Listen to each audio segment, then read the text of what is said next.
എല്ലാവർക്കും നമസ്കാരം. വേദവിത്ത് ഹരിയിലേക്ക് സ്വാഗതം. നാളെ 2025 ആഗസ്റ്റ് മാസം 11 തീയതി തിങ്കളാഴ്ച ചതയ നക്ഷത്രവും ദ്വിതീയ തിഥിയും. ചതയ നക്ഷത്രം ജന്മനക്ഷത്രമായിട്ടും ചതയ നക്ഷത്രത്തിൽ ജനിച്ചിട്ടുള്ളവരുമായ സാമാന്യമായ ദശാഫലങ്ങളും അവരുടെ പൊതുവെയുള്ള നക്ഷത്ര ഫലങ്ങളുമാണ് നമ്മുടെ ഈ വീഡിയോയിൽ പറയുന്നത്.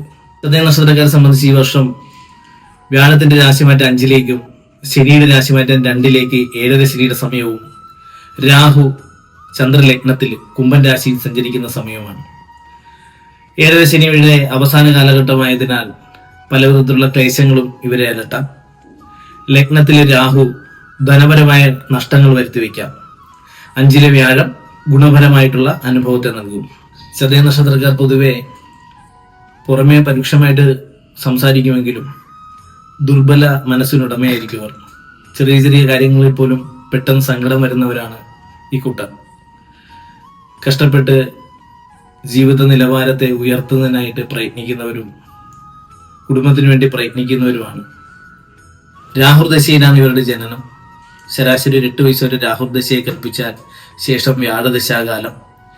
വിദ്യാഭ്യാസ സമയത്ത് രാഹുർദശ കയറി വരുന്ന നക്ഷത്രക്കാർക്ക് മാത്രം വിദ്യാഭ്യാസത്തിന് തടസ്സങ്ങളെ പറയാം. പൊതുവെ ശരാശരി വിദ്യാഭ്യാസ കാലഘട്ടം വ്യാഴദശ കയറി വരുന്നത് ഉത്തമമായ വിദ്യാഗുണത്തെ നൽകും. ശേഷം 19 വർഷക്കാലം ശനി, ശേഷം 17 വർഷക്കാലം ബുധൻ, ശേഷം കേതുർദശ. ഇപ്രകാരമാണ് ഇവരുടെ ദിശാവിവരണം വരുന്നത്.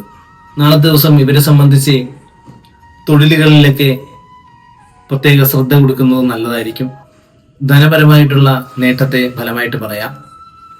ദീർഘനാളായിട്ട് പ്രതീക്ഷിച്ചിരിക്കുന്ന ധനത്തിന്റെ ആഗമനം സിദ്ധിക്കുന്നതിനും നാളത്തെ ദിവസം അനുകൂലമാണ്. ഗൃഹസ്ഥാനത്ത് പൊതുവെ സന്തോഷവും സമാധാനവുമായ അന്തരീക്ഷത്തെ കാക്ഷിക്കാം. വിദ്യാർത്ഥികളെ സംബന്ധിച്ച് നാളത്തെ ദിവസം പൊതുവെ അനുകൂലമായിരിക്കും. വിവാഹാദി കുടുംബജീവിതം നയിക്കുന്നവർക്കും നാളത്തെ ദിവസം അനുകൂലമായിരിക്കും. വിദേശാദി തൊഴിലുകൾക്കൊക്കെ ശ്രമിക്കുന്നവർക്കും നാളത്തെ ദിവസം അനുകൂലമായ തീരുമാനത്തെ പ്രതീക്ഷിക്കാം. നാളത്തെ ദിവസം വിശേഷമായിട്ട് ചതയ നക്ഷത്രം ജന്മനക്ഷത്രമായിട്ട് വരുന്നവർ സമീപത്തുള്ള ദുർഗാക്ഷേത്രത്തിൽ ദർശനം നടത്തുന്നതും ശിവക്ഷേത്രത്തിൽ ദർശനം നടത്തുന്നതും ഏറ്റവും അനുകൂലമായിരിക്കും. വിദ്യാഭ്യാസത്തിന് മടി ആലസ്യതയുള്ളവർ നാളത്തെ ദിവസം ദേവീക്ഷേത്രത്തിൽ ചെന്ന് ജയദുർഗാ മന്ത്ര പുഷ്പാഞ്ജലി നടത്തുന്നത് ഏറ്റവും പ്രയോജനമായിരിക്കും.